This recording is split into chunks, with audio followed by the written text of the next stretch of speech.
HCU 400 ఎకరాల భూములకు సంబంధించి సుప్రీంకోర్టు ఎక్స్పర్ట్ కమిటీ హెచ్సియులోకి వచ్చి ఆ 400 ఎకరాల భూములని పరిశీలించనుంది. నిజంగా అది అటవీ ప్రాంతమా అని కొన్ని ఏవైతే సుప్రీంకోర్టు దానికి సంబంధించిన గైడ్లైన్స్ ఉన్నాయో దాని ఆధారంగా రేపు ఎక్స్పర్ట్ కమిటీ హెచ్సియులో పర్యటించనుంది. మరి ఆ హెచ్సియు భూములను హెచ్సియుకే అప్పగించాలా, లేదు ప్రభుత్వం తీసుకునే అవకాశం ఉందా అనే దాని గురించి మనతో మాట్లాడడానికి హెచ్సియు విద్యార్థి సంఘం నాయకులు ఉన్నారు. చెప్పండి, రేపు సుప్రీంకోర్టు కమిటీ రాబోతూ ఉంది, ఎక్స్పర్ట్ కమిటీ. అక్కడ ఉన్నటువంటి 400 ఎకరాల భూములు నిజంగా అక్కడ అడవులు ఉన్నాయి, అటవీ ప్రాంతమైనా కాదా, వన్యప్రాణాలు ఉన్నాయా అని ఒక నివేదికనైతే ఇవ్వబోతా ఉన్నాం. మీరు ఏమంటారు? అక్కడ దానికి సంబంధించి సుప్రీంకోర్టుకి మీరు ఏం చూపించబోతారు? అంటే స్టే వచ్చిన ఆ రోజు అంటే April 3 అనుకుంటా స్టే వచ్చింది. ఆ రోజు తెలంగాణ హైకోర్టు రిజిస్ట్రార్ గారు కూడా ఒక నోట్ పంపించారు, రిపోర్ట్ పంపించారు. ఏం నోట్లో ఉన్నది ఏంటంటే ఒక 100 acres ఫారెస్ట్ క్లీన్ చేసినది. అక్కడ మేము జింకలను చూసాం, పక్షులను చూసాం, అంటే అది లేక్ ఒకటి కూడా ఉన్నది దాని పక్కనే అని చెప్పి రిపోర్ట్ పంపడం జరిగింది. సో వారు అంటే వచ్చి ఇక్కడ ఫిజికల్గా వచ్చి ఐడెంటిఫై చేసి ఒక రిపోర్ట్ పంపించారు. సో వారు ఐడెంటిఫై చేశారు ఇక్కడ నష్టం జరిగింది, కొంత ఫారెస్ట్ని క్లియర్ చేయడం జరిగింది అని. సో దాన్ని మించిన ఆధారం ఏముంటుందని university of Hyderabad lung space అని ప్రపంచం మొత్తానికి తెలుసు. అక్కడ 100 ఎకరాల భూమిని ప్రభుత్వం క్లియర్ చేసింది బుల్డోజర్ అనే విషయం తెలుసు. ఇంత ఎవిడెన్స్ ఉన్న తర్వాత అది అడవి కాదు, లేకపోతే అక్కడ జింకలు లేవు అని అంటే ఇంకా ఎవరు నమ్మేది? ప్రభుత్వం కొన్ని ఏళ్ళుగా ఆ భూమి ఎలాంటి ఉపయోగంలో లేదు, ఖాళీగా ఉంది కాబట్టి అట్లా కనిపిస్తుంది. కానీ అక్కడ కాదు, గతంలో ప్రభుత్వం అక్కడ వేరే సంస్థలు ఏర్పాటు చేసేందుకు ఆ ల్యాండ్ కేటాయించింది. ఇప్పుడు ఆ ల్యాండ్ యూనివర్సిటీకి దక్కించుకునేందుకు ఇట్లా లేనిపోని చెప్తా ఉన్నారని చెప్పేసి అంటే అటు మంత్రులు మాట్లాడుతున్నారు, కాంగ్రెస్ నాయకులు కూడా కొంతమంది మాట్లాడుతున్నారు కదా. యూనివర్సిటీ దక్కించుకోవడం కాదు, యూనివర్సిటీ భూమి అది. 1975లో యూనివర్సిటీ ఏర్పడ్డ దగ్గర నుంచి 2004 వరకు, అంటే దాదాపు 30 సంవత్సరాలు యూనివర్సిటీ ఆధీనంలో ఉంది. 2004లో ఆంధ్రప్రదేశ్ గవర్నమెంటు స్పోర్ట్స్ ఫెసిలిటీస్ కోసం అడగడంతో యూనివర్సిటీ ఆఫ్ హైదరాబాద్ ఆంధ్రప్రదేశ్ గవర్నమెంట్కి ఇచ్చింది. ఆంధ్రప్రదేశ్ గవర్నమెంట్ ఐఎంజీ భారత్ అనే సంస్థకి ఇచ్చింది. సో ఐఎంజీ భారత్ సంస్థ ఆ ఫెసిలిటీస్ని డెవలప్ చేయలేదు. ఆ డెవలప్ చేయకపోవడం వల్ల అది ఖాళీగా ఉన్నది. కానీ మరి ఆంధ్రప్రదేశ్ గవర్నమెంట్కి యూనివర్సిటీ ఆఫ్ హైదరాబాద్ జరిగిన అగ్రిమెంట్ ఏంటి? ఆ ఫెసిలిటీస్ డెవలప్ చేయకపోతే ఆ ల్యాండ్ మళ్ళీ యూనివర్సిటీకి ఇవ్వాలి, అంతే తప్ప ఇప్పుడు ఆ పాయింట్ని బేస్ చేసుకొని వీళ్ళు కోర్టుకు వెళ్ళారు. ఆంధ్రప్రదేశ్ గవర్నమెంట్, తెలంగాణ గవర్నమెంట్, అది కోర్టు గౌరవ హైకోర్టు తెలంగాణ గవర్నమెంట్కి సంబంధించిన ల్యాండ్ అని చెప్పింది.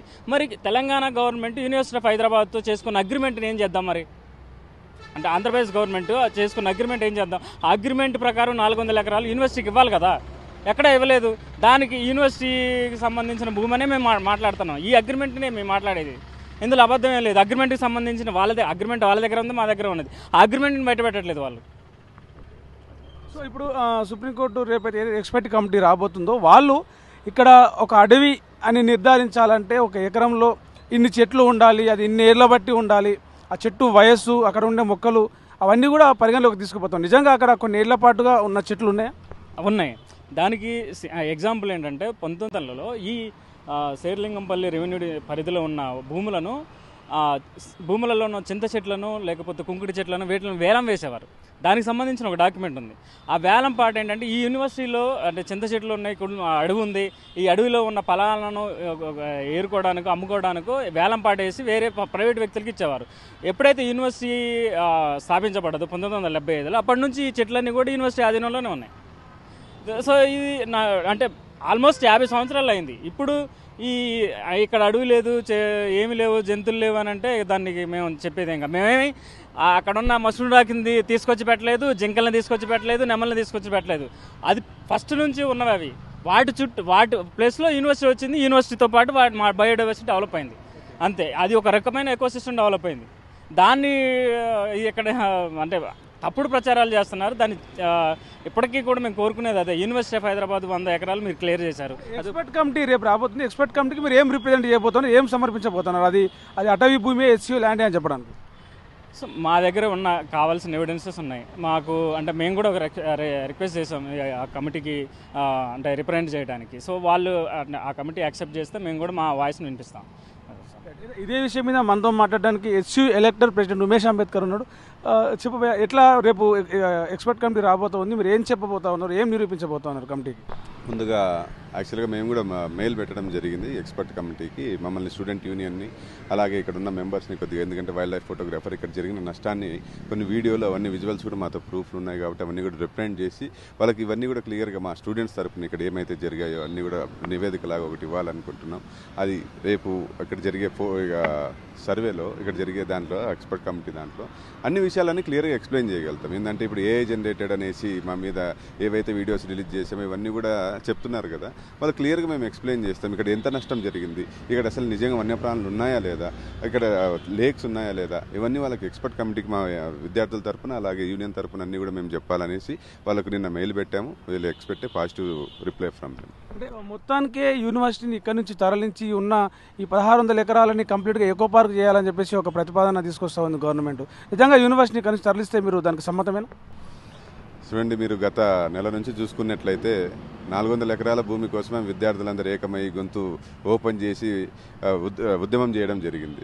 అదే మొత్తంగా ఇక్కడ యూనివర్సిటీ నుంచి ఇక్కడ నుంచి తరలిస్తామంటే దీనికన్నా 10-20 రెట్లు ఎక్కువ ఉద్యమం చేస్తాం, కానీ ఇక్కడ నుంచి మేము వెళ్ళాం. ఎందుకంటే ఈ విద్యార్థులకు యూనివర్సిటీ ఆఫ్ హైదరాబాద్ ఇక్కడ ఏర్పడడానికి గొప్ప చరిత్ర ఉన్నది.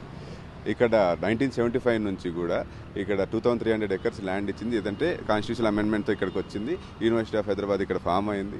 అలాగే ఇక్కడ యూనివర్సిటీలో ఎన్నెన్నో డిపార్ట్మెంట్స్ ఇవన్నీ కూడా చాలా విశిష్టగలమైన యూనివర్సిటీ, మంచి ప్లేస్లో ఉన్న యూనివర్సిటీ. సో అలాంటి యూనివర్సిటీ నుంచి ఇక్కడ ఉన్నంత ఇన్ఫ్రాస్ట్రక్చర్, ఇంత ఉన్న బయోడైవర్సిటీ ఇవన్నీ కూడా వదిలేసి మేము అక్కడికి వెళ్తామంటే మేము ఎలా వెళ్తాం? మేము ఏదైతే ఉద్యమం చేసామో దానికన్నా 10-20 రెట్లు ఇంకా ఎక్కువనే చేసి మా భూములు మేము కాపాడుకుంటాం తప్ప ఇక్కడ నుంచి వెళ్ళే పరిస్థితి అయితే లేదు. అంటే యూనివర్సిటీని రద్దు చేయము, యూనివర్సిటీ ఉంటుంది, ఇంకో దగ్గర ప్లేస్మెంట్ చేస్తాము, ఇంకా కొంత మంచి విశాలంగా ఇంకా ఆహ్లాదకరంగా ఏర్పాటు చేస్తామని చెప్తున్నారు కదా. ఇక్కడ యూనివర్సిటీలో దీనికన్నా మంచి స్పేసింగ్ ఎక్కడా దొరకదు. మీరు నిజంగా మీరు డెవలప్మెంట్ చేయాలనుకుంటే మీరు అక్కడనే ఫార్మాసిటీస్లో అక్కడ ఏదైతే మీరు ఫ్యూచర్ సిటీ అనుకుంటున్నారో అక్కడ మీకు ఇంకా ఎక్కువ భూమి ఉంది కదా, అక్కడనే మీరు డెవలప్ చేసుకోండి. ఇక్కడ మా భూముల పైన మేము ఇక్కడ విద్యార్థులు చదువుకునే ప్లేస్ని మీరు ఒక్కసారిగా డిస్టర్బ్ చేస్తే అది మీరు ఎంత తలతిక్క పని అనేది, అది కరెక్ట్ కాదు కదా. ఇక్కడ విద్యార్థులందరూ కూడా ఇక్కడ మంచి వాతావరణానికి, తర్వాత ఇక్కడ రీసెర్చ్ ఓరియంటెడ్గా ఇక్కడ అన్నీ కూడా మనకు సౌకర్యాలన్నీ సమకూరున్నాయి. మళ్ళీ దీన్ని డిస్టర్బ్ చేసేసి మేము ఇక్కడ నుంచి పంపించేస్తాం, ఎక్కువ పార్టిసిపేట్ చేస్తామంటే అది ఎంతవరకు కరెక్ట్, అది మేము ఖండిస్తున్నాం. మేము ఎక్కడికి వెళ్ళాం, మా యూనివర్సిటీ ఇది, మా యూనివర్సిటీలోనే మేము ఇక్కడ ఉంటాం, మేము ఎక్కడికి వెళ్ళే పరిస్థితి లేదు. అంటే మీరు మొన్న ఏదైతే విద్యార్థులందరూ కూడా 400 ఎకరాల కోసం ఫైట్ చేసిరో ఆ టైంలో ఇక్కడ జరిగిన ఉద్యమాలను గుర్తు చేస్తూ పాటలు పాడి విద్యార్థుల పోరాటానికి కొంత సపోర్ట్గా చేసి ఇది చేసినారు. సో ఇప్పుడు రేపు సుప్రీంకోర్టు ఎక్స్పర్ట్ కమిటీ వస్తే మీరు ఎలాంటి రిప్రజెంటేషన్ వాళ్ళకి ఇవ్వబోతా ఉన్నారు, ఏం చెప్పబోతా ఉన్నారు వాళ్ళకి? మీ కమిటీకి ఇక్కడ ఎక్స్పర్ట్ కమిటీ ఏదైతే ఉందో దాంట్లో మీకు ఏమైనా అవకాశం ఉందా, మిమ్మల్ని కమిటీలో భాగం చేసిరా? ముందుగా సుప్రీంకోర్టు ఇంత ముందుకు నివేదిక ఇచ్చిన దాని ప్రకారము ఆల్రెడీ వాళ్ళు ఇక్కడ ఉన్నటువంటి వన్య సంపద ఏదైతే ఉందో, వృక్ష సంపద ఏదైతే ఉందో ఇదంతా నిజము కాబట్టి ఆ నివేదిక ఉన్నట్టుగా వాళ్ళకి అప్పచెప్పారు కాబట్టి సుప్రీంకోర్టు ఈరోజు స్టే విధించడం జరిగింది. దాన్ని మా ఆసరాగా తీసుకొని మళ్ళీ ఈరోజు సుప్రీంకోర్టు మళ్ళీ ఒక నివేదిక రాబోతుంది. మేము దానికి ఖచ్చితంగా మా వంతు నుంచి రిప్రజెంటేషన్స్ ఇస్తాము.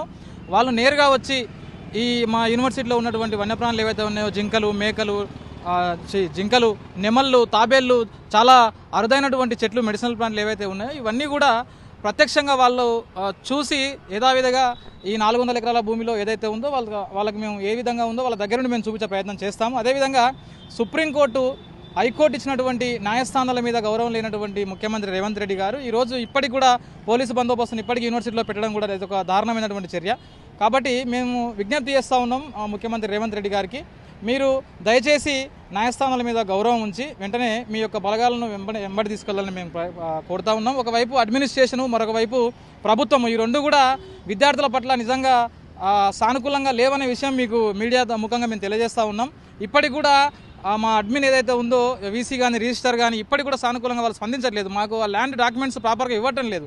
సో మేము దీన్ని తీవ్రంగా ఖండిస్తూ ఉన్నాం. ఎందుకనంటే విద్యార్థులను నడిపించేటువంటిది అడ్మినిస్ట్రేషనే విద్యార్థుల పట్ల సానుకూలంగా లేకపోతే ఎట్లా? దీన్ని మేము మీడియా దృష్టికి మేము తీసుకొస్తా ఉన్నాం. అదేవిధంగా అక్కడ వన్యప్రాణులు ఏవైతే ఉన్నాయో అవి లేవని చేసినటువంటి సౌండ్స్ అని చెప్పి చాలా అంటూ ఉన్నారు. కానీ మేము దాన్ని ఇది చాలా బాధాకరమైనటువంటి విషయం. ఎందుకంటే ఈరోజు 400 ఎకరాల భూమిని 400 ఎకరాల భూముల్లో కనీసం 100 ఎకరాలు మీరు చెట్లు లేకుండా చేస్తేనే ఒక ఉద్యమం ఉవ్వెత్తున ఎగిసింది హైదరాబాద్ సెంట్రల్ యూనివర్సిటీలో. హైదరాబాద్ సెంట్రల్ యూనివర్సిటీ ఏర్పడడానికి ఒక చారిత్రకమైన సందర్భం ఉంది.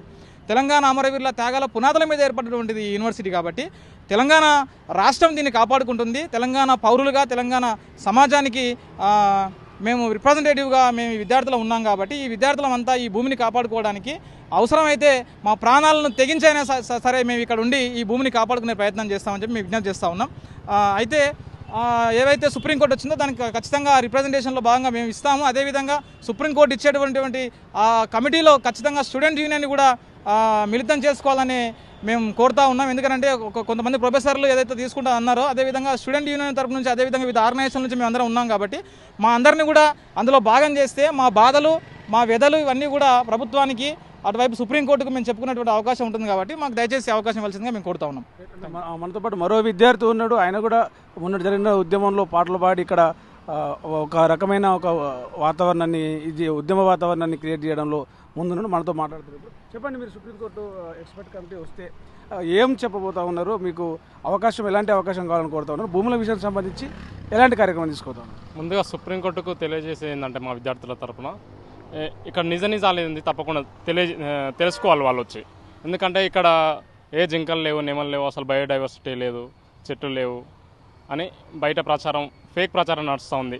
అసలు ఇవన్నీ ఏ జనరేట్ చేసి ఫేక్ క్రియేట్ చేసి బయటకు పంపించారని ఒక పక్క రాష్ట్ర ప్రభుత్వం అయిన కాంగ్రెస్ ప్రభుత్వం తెలియజేస్తారు. కాబట్టి సుప్రీంకోర్టుకు మా బాధ ఒకటి చెప్పేది, ఇక్కడ గ్రౌండ్కి వచ్చి అసలు నిజాలు ఏంటి, ఏమున్నాయి, విద్యార్థులు ఏం చేస్తున్నారు, ఇక్కడ బయోడైవర్సిటీ ఉందా లేదా అనేది తప్పకుండా తెలుసుకోవాలి. తెలుసుకొని తప్పకుండా మాకు కూడా సుప్రీంకోర్టు న్యాయం చేస్తుందని మేము తెలియజేస్తూ ఉన్నాం. అంటే ఇక్కడ ఏదో ఆర్టిఫిషియల్ ఇంటెలిజెన్స్తో క్రియేట్ చేసిన ఫోటోలు కానీ వీడియోలు కానీ లేవు. అవన్నీ కూడా ఇక్కడ ఎప్పటి నుంచో ఉన్న జంతువులు, ఎప్పటి నుంచో ఉన్న చెట్లు, ఆ చెట్లు ఇక్కడ ఉన్న జీవజాలంతో యూనివర్సిటీ ఒక క్యాలెండర్ను కూడా మెయింటైన్ చేస్తూ ఉంది. ఇక్కడ తీయబడినటువంటి ఆ ఫోటోలన్నిటితోటి క్యాలెండర్ను మెయింటైన్ చేసి ఇక్కడ ఉన్న ఆ ప్రకృతి అందాన్ని కూడా మేము ఇక్కడ రికార్డు చేసినా అవన్నీ కూడా సుప్రీంకోర్టుకు సమర్పిస్తామని చెప్తా ఉన్నారు. తాజాగా ఇప్పుడు ఏదైతే 400 ఎకరాల భూమి ఉందో ఆ భూముల చుట్టూ కూడా ఇంకా పోలీస్ బందోబస్తు ఉంది. అక్కడ ఇది TSIICకి చెందిన భూమి అని చెప్పేసి కొత్తగా ఈరోజు బోర్డు కూడా పెట్టినారు. దాన్ని తొలగించాలి, అక్కడ నుంచి క్యాంపస్ నుంచి పోలీసులను పూర్తిగా పంపించాలని చెప్పేసి విద్యార్థులు అయితే డిమాండ్ చేస్తూ ఉన్నారు. కెమెరామెన్ అజయ్తో ప్రవీణ్, తొలి వెలుగు, హైదరాబాద్.